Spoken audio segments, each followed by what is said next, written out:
tuli bubi ku ky'omukka nze kamwakoogera sisobola kulwala wiiki emu naye nalwala wano myezi 2 nga ndi wansi okukolola tekukutuka era wewange n'agamba bukyambeera naawe sirabanga ng'okolola bwotyo kiki omukka ogwo.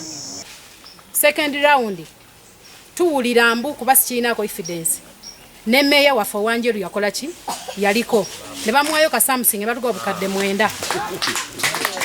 So obukadde 9 si kugamba nti mbu wabula eyabwogera nga ye mujaasi akuuma ekyuma nga yatugamba nti bajja baba obukadde bumeka obukadde 9 akasimbuka bweti nga abayingi bano bagenda ku municipality bwe nabalaba nti bagenzi nange kye nakola n'ekyuka n'engende environment officer yali mukambwe nnyo gyendi n'akambuwala nnyo era abasajja bwe basimbuka motoka ya environment nevuga nebagoberera motoka ya meya nevuga nebagoberera nenga abantu bali kuki nga sibitegeera bannange tuli bubi nnyo ekaba kasenti era baakalya kubanga dati Njeru municipality mbadde kansala ku Njeru municipality ebigambo by'ekyuma ekyo ne boogenda ku Njeru municipality bakulaba ng'ekisaliimu environment yekka bw'abaakulabye yagana kufunwa mu ofiisi.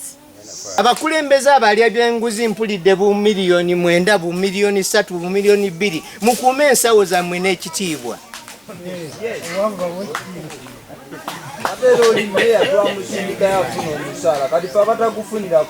Si kutudda mu kutuvuyavuya ekyuma ekyo basebo ne banyabo tubasaba mugende mugale wakuuma ako bwe muba mwagala mututeekemu omusolo petusoloze esente ze mujja mu kuuma ako. Abakulembeze ow'ebyobulamu n'ow'environment bajja bwe bajja ne babakuba ekikonde tebadda sebo babakuba ekikonde kyenkusaba nga ndi wano nkusaba ogambe town clerk oba kaawo ow'ebyobulamu ow'Enjeru n'ow'environment bakyusibwe kuba tebatuyambye bo bafa ku ssente tebafudde ku bulamu bw'abatuuze b'ekkonko. Nze nyiza okuba nga ndi gundi ndala nono ng'ali mu gundi ndala naye nga ye yagana okuwandika ebbaluwa kati bino byolaga nti balina process endala gye bagenda okukola teri njagala kati kino ekikolebwako olwaleero kyekibagendewako ekyokubiri. Kyamaani waffe ow'Erosiwana etwala gundi eri zone ow'enti na mwami walakira naye ebintu bino agenza byensamba. Kampuni eyo banga evuddewo safari batuweteyo eya biskuiti oba eya switi eya sabuuni ebintu ebigasa abantu. Era nze nkosebwa ludda lumu lwonna lunnuma buli lwe bakola ekiro ngenda n'enzirukana.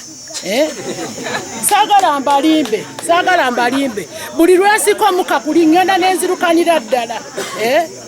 Kakati ffe tukuba omulanga gye muli banaye mutuyambe kuba tetuli kweyagala tulinga nga batali mu nsi yaffe Uganda ate nga sono bali ba investor bajja buzi ewaffe wano lwaki tweyagala mu nsi yaffe ate nga tuli mu nsi yaffe. Kale kye kisingira ddala okunuma tetwebaka kiro kati nze wange wali nze neiba wali nzigulawo dinisa bwe kiba kiyitidde nnyo tufulume bwene tutuule ebweru ate n'ebweru era sitiiro sikamukka guli omubi.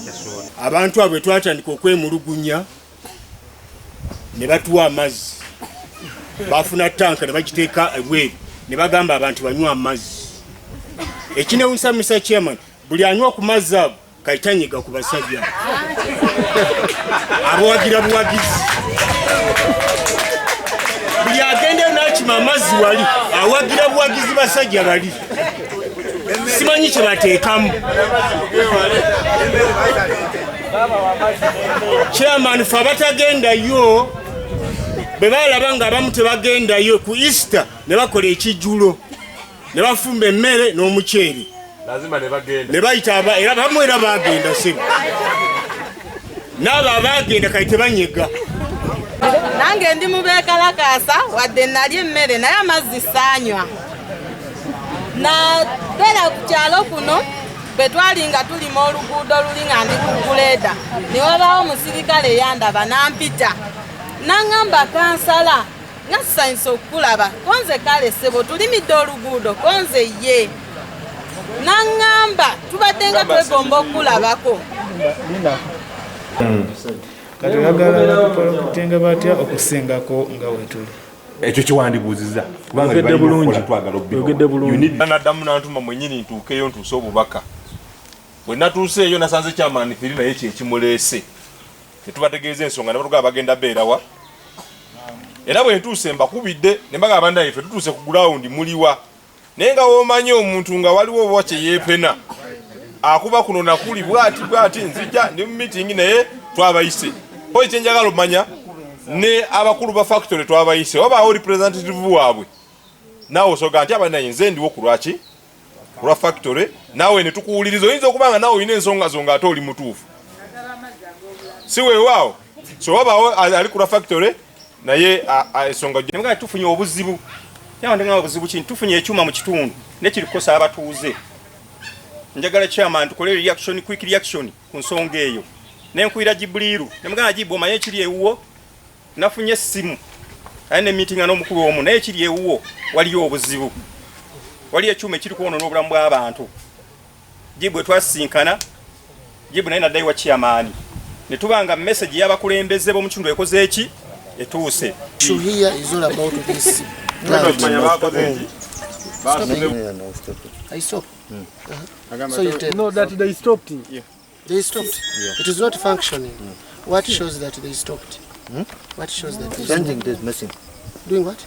Changing machine. Changing machine. So you are changing and it will no longer work. Another factor is coming. Let us assume and let it be a conclusive whatever statement that we shall never get any smell out of this. That is what you are trying to do. That time it has been smelling. Yes. If they stopped. So what are those men doing? You've said they stopped and it is not functioning. But we are seeing the workers. We wanted to really talk to you such that not English. Me also worker, my said not English. Hey, you don't understand English. Yeah. You don't have your interpreter? No. Now what should we do? You call. Younger girl, you understand English? Such that you can interpret one also India to come in. But Mama understands English. No. They understand English. Let them not confuse us here. Working, let us take that word. But the moment we realize that you're still working, it will be another case or another issue. How comes that even your workers right now, they are still even their uniforms? Your workers, they are still, even right now, they are still in their uniforms. No, uniform is there. All people is uniform. Helmet, uniform.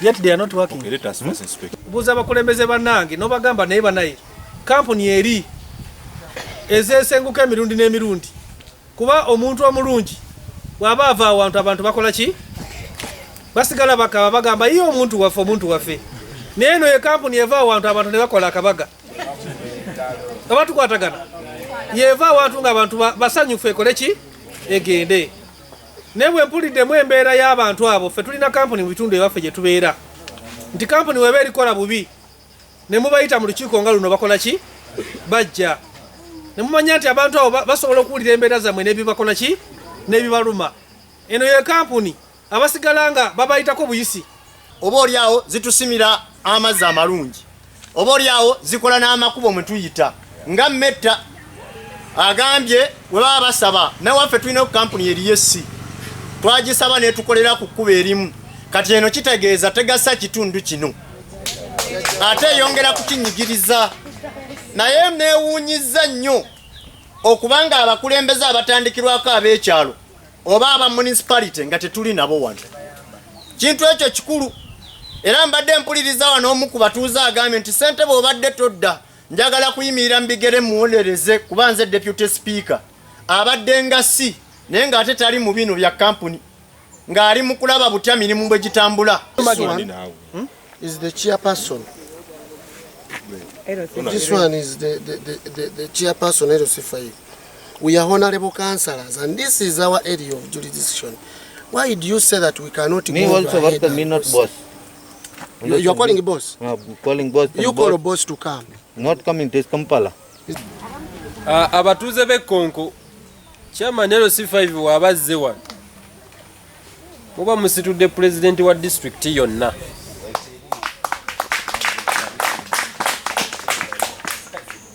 era ebintu ebikolebwa mu Buyikwe district tuba tubivunaanyizibwako era tukola omulimu gw'okusupervisinga ze bayita lower local governments. Lower local governments ne municipalities mwe ziri, kuba municipality eri ku level ya LC4. So wadde eba yetengeredde emirimu naye nga chairman mba nina okutunula biki ebikolebwa